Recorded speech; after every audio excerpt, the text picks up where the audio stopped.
Bien, el presidente Luis Abinader decidió retirar los impuestos que había enviado en el proyecto de presupuesto de ingresos y ley de gastos públicos la semana pasada, tal como nosotros habíamos señalado, tanto en Consulta Económica como aquí en Tecnopol el sábado pasado. Esa era una reforma tributaria que no era oportuna, de una reforma tributaria que iba a impactar muy negativamente sobre la clase media en particular, y que en consecuencia, ante una situación donde estamos viviendo una caída de la actividad económica de 8.4% y que al mismo tiempo estamos observando que se van a tomar medidas que en enero significarían un aumento de la tasa de desocupación, como es el caso de la eliminación del programa FASE, que hasta ahora ha estado apoyando a muchas empresas para que no despidan a su personal. Pues ante esta coyuntura donde vemos que van a disminuir los ingresos laborales de la población y al mismo tiempo observamos también que estamos en una situación en la cual lo que se prevé es un aumento de la desocupación, entonces no era el momento para hacer una reforma tributaria. Una reforma tributaria significa sacarle dinero en los bolsillos a la población, quitar capacidad de consumo y por lo tanto disminuye la posibilidad de que se pueda recuperar la economía dominicana. No sabemos cómo cometieron ese error, fue un error grave, un error gravísimo haber puesto esas reformas en ese presupuesto de ingresos y ley de gasto público. Afortunadamente el presidente reconoció el error y decidió eliminarlas. ¿En qué consistían esas medidas? Vamos a recordarlas para que ustedes vean lo que significa el conjunto de medidas que se estaban estableciendo y cómo eso impactaba a la clase media. Por ejemplo, lo primero y más grave de todo es que se iba a grabar el salario de Navidad. Grabar el salario de Navidad viola el Código de Trabajo. El Código de Trabajo establece en su artículo 222 muy claramente que ese salario no se puede tocar en términos impositivos. Ese salario es un salario que y fue una conquista cuando se estuvo discutiendo ese Código de Trabajo en el año 1992, se estableció claramente de que no se podía grabar porque lo que se quería es que le llegara en su totalidad a la población trabajadora, que le llegara completo a la población trabajadora para que pudiera disfrutar sus navidades. Pues ese salario pues iba a estar grabado con el impuesto sobre la renta. Se iba a dejar fuera el límite exento, pero después de ahí todo el que ganara por encima iba a estar grabado. Ahora, ¿quién es que recibe principalmente ese salario? Pues la clase media, pues la clase media era la que iba a estar perjudicada. Esa es una de las primeras medidas que el presidente estaba incluyendo en su presupuesto de ingresos y ley de gastos públicos y que afortunadamente ya eliminó. Luego está el 3% sobre el consumo y los pagos que se realicen con las tarjetas de crédito en dólares.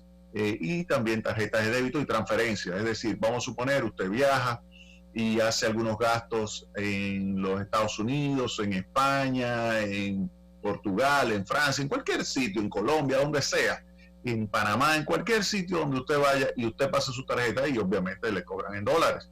Pues lo que se establecía es que sobre ese monto que usted estaba pagando en dólares, pues le iban a cobrar un 3%.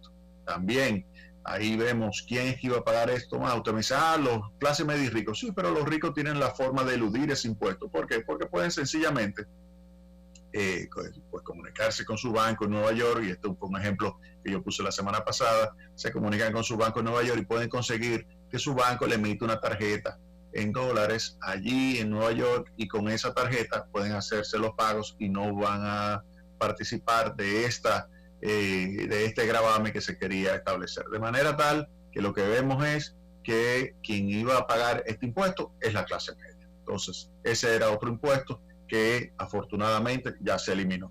Luego está el impuesto del 18% sobre los servicios digitales.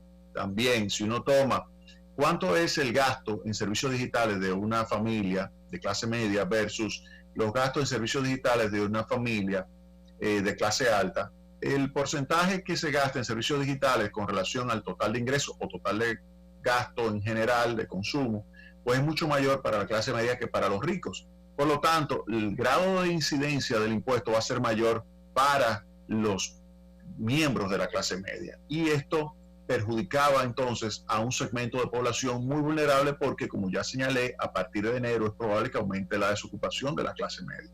Entonces, ante esa situación, era lógico que esto iba a tener repercusiones muy negativas sobre el nivel de bienestar de la gente, específicamente sobre ese grupo de población. Luego estaba el impuesto del 1% sobre los activos financieros. Los activos financieros iban a estar grabados con ese 1% y también ahí señalamos que no convenía. No convenía porque eso iba a tener un impacto sobre la tasa de interés, tanto la tasa de interés activa como la tasa de interés pasiva. Como eso es un gasto operativo, así lo iban a interpretar los bancos, ellos iban a empujar las tasas. Uno iba a incrementar la tasa activa, que perjudica al que toma préstamos, clase media, pero también iba a perjudicar a la clase media porque iba a reducir la tasa pasiva, que es la que le pagan cuando usted ahorra. Los ricos toman los préstamos al extranjero o depositan sus recursos al extranjero, no sé, no están tan perjudicados en términos relativos como la clase media con ese impuesto. Entonces, eso también era algo negativo. Afortunadamente, esta semana el presidente de la República le habló al país y pues decidió eliminar todos esos impuestos y lo hizo de una forma, y esto es lo que me quiero referir ahora, una forma que es como la manera en que los libros de textos te recomiendan tú desmontarte de una situación grave, de una situación donde se ve claramente que es un error, que te está costando, y esto es un error de sus funcionarios. Esta reforma tributaria nunca se debió haber preparado, vuelvo y señalo, en términos macroeconómicos fue un terrible error, no se debió haber preparado una reforma tributaria en medio de una situación de recesión como la que se está viviendo, aun cuando se quería mandar un mensaje de que el presupuesto incluía un déficit solamente de un 3% y que es un mensaje para tratar de consolidar la finanza pública. Eso no era necesario.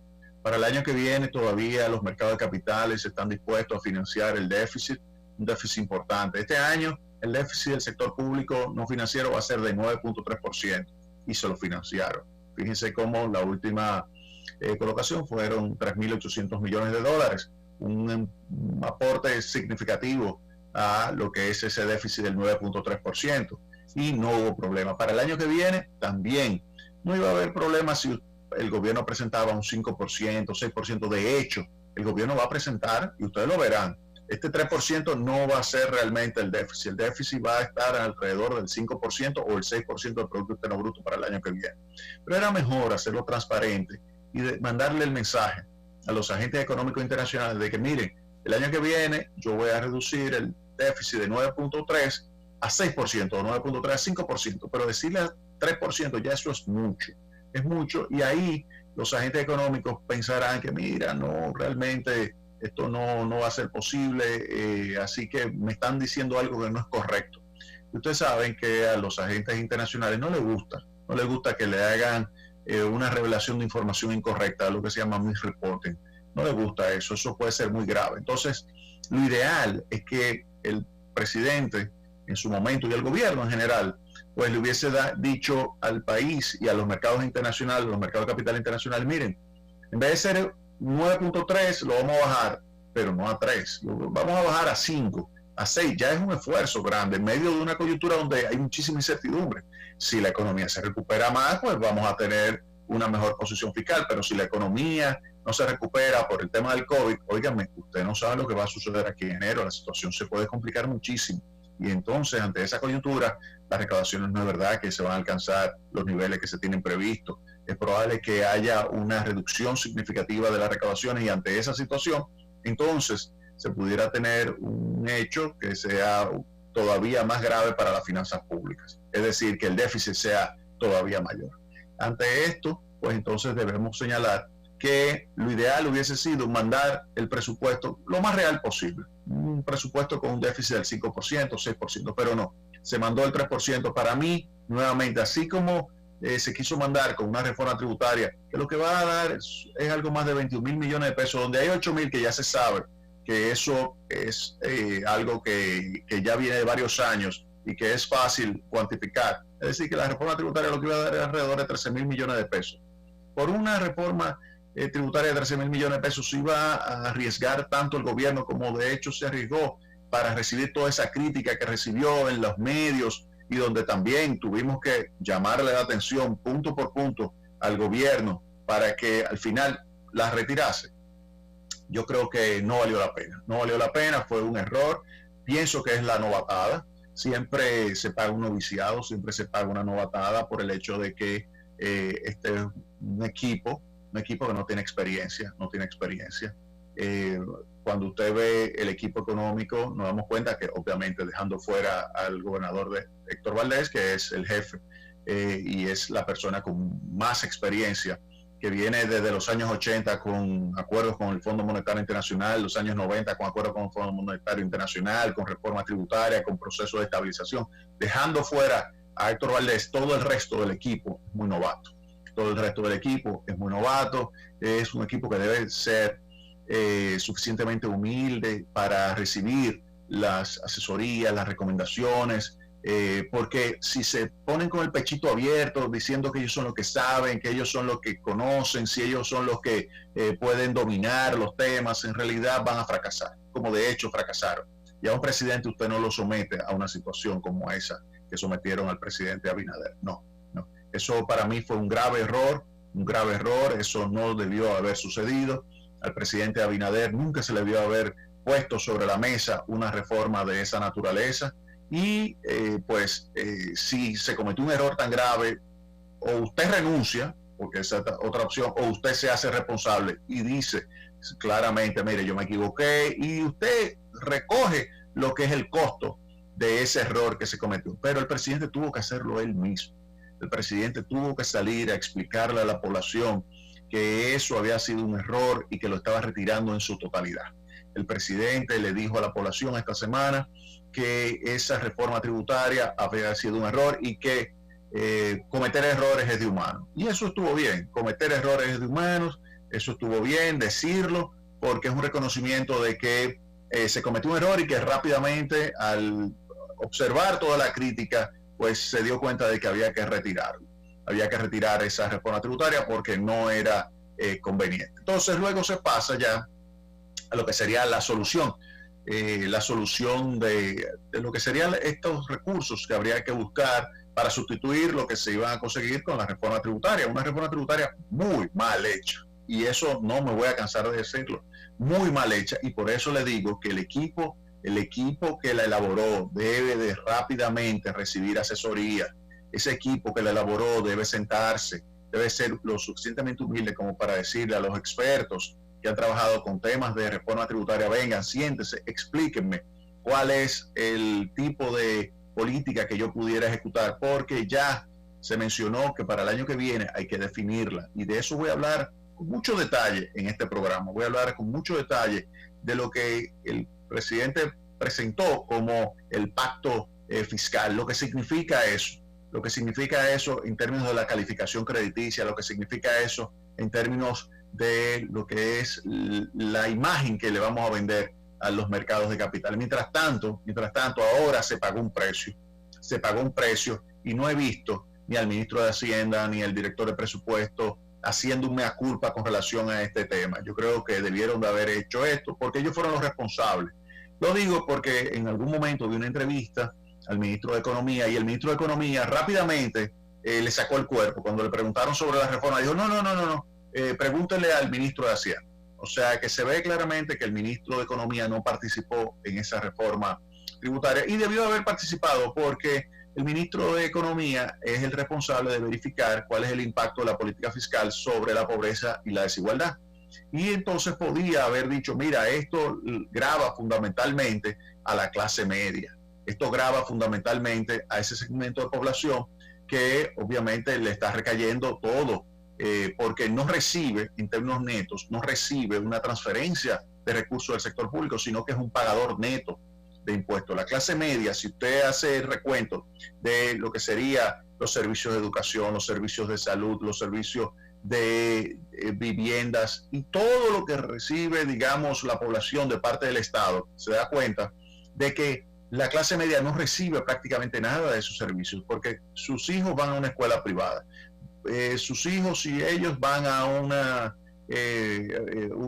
clínica privada y así sucesivamente, de tal manera que no reciben prácticamente nada de parte del Estado, pero sin embargo pagan impuestos. Entonces, en términos netos, son pagadores netos al gobierno. Entonces, la clase media estaba muy golpeada con esta reforma tributaria, aunque fuera pequeña, en medio de una coyuntura como esta, es como que en un desierto, usted se encuentra con alguien que tiene una pequeña cantimplora que usted no sabe si le va a dar para llegar al próximo oasis, y usted le diga, mira, dame la mitad de tu cantimplora, tú dices, del agua que está en tu cantimplora, tú dices, pero yo no tengo suficiente. No, como quiera, dame la mitad del agua. Eso era lo que significaba esta reforma tributaria, una reforma tributaria que, aunque pequeña, golpeaba muchísimo a esa clase media, una clase media que, vuelvo y señalo, tiene una gran incertidumbre para enero. ¿Por qué? Porque la eliminación del programa FASE va a aumentar la tasa de desocupación. Lo pueden apuntar, óigame bien, se lo está diciendo hoy. La eliminación del programa FASE aumentará la tasa de desocupación. El presidente ha dicho, mire, nosotros vamos a ayudarlo a través de Prosol y a través del programa de transferencia, pero eso no es, porque ahí usted ayuda a los pobres, mientras que ahora, con el programa FASE, usted está ayudando personas que son vulnerables, no necesariamente pobres, son vulnerables, están debajo de clase media, puede ser clase media baja, pero son vulnerables, y entonces están en empresas que están en muy mala condición. Si no se recupera la economía para enero, porque aparezca una vacuna, por ejemplo, eso, cuando usted lo desconecte, ese programa FASE, habrá un aumento de la desocupación, habrá un aumento del desempleo, y quebrarán empresas también. Y esto obviamente que impactará muy negativamente sobre las condiciones de vida de la clase media. Por eso, lo mejor que usted hizo, presidente, fue sacar esos impuestos. Eso fue clave. Sacar esos impuestos, reconocer el error y sacar esos impuestos. Ahora, en el próximo segmento, entonces yo le voy a hablar de la forma en que usted vendió esto. Y yo creo que ahí sí, quizá políticamente usted dirá, sí, yo tenía que hacerlo porque así le tiro el muerto a otro. Y hay que entenderlo. Pero si usted quiere la concertación que se necesita para salir de esta crisis, esa concertación política, donde usted hace una semana fue, donde el Partido de la Liberación Dominicana fue, donde la Fuerza del Pueblo y a otras fuerzas políticas más a hablar sobre la situación que usted está heredando. Óigame bien, si usted quiere la concertación, el discurso de esta semana no fue el correcto. Si usted quiere la concertación. Sencillamente es así. Usted puede pasar sus reformas el año que viene a través del Congreso que usted controla, lo puede hacer, pero va a tener una oposición muy fuerte, muy fuerte. Por eso es clave la concertación.